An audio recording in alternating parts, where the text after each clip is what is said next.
เรามานั่งอยู่ที่บุญคันธกุฎีของพุทธเจ้าที่วัดเชตวันพุทธองค์ก็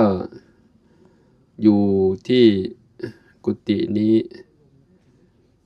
19 พรรษา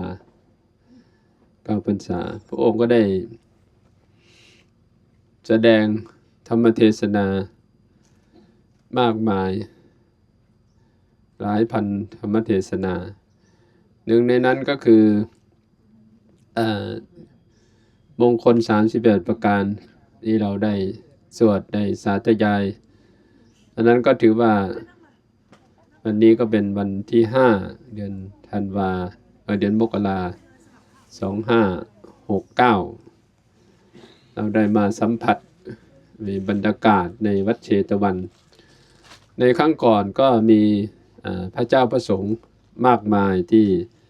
เข้ามาปฏิบัติเข้ามาถามปัญหาหรือว่ามาฟังธรรมะจากองค์สมเด็จพระสัมมาสัมพุทธเจ้าเราทั้งหลายก็ถือว่ามีโอกาสมีบุญ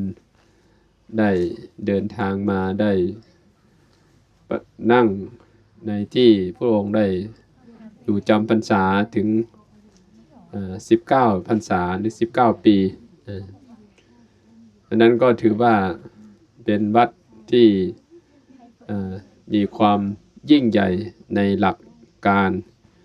วิธีการไปทางขวามือนี้เป็นภูเขาหิมาลัย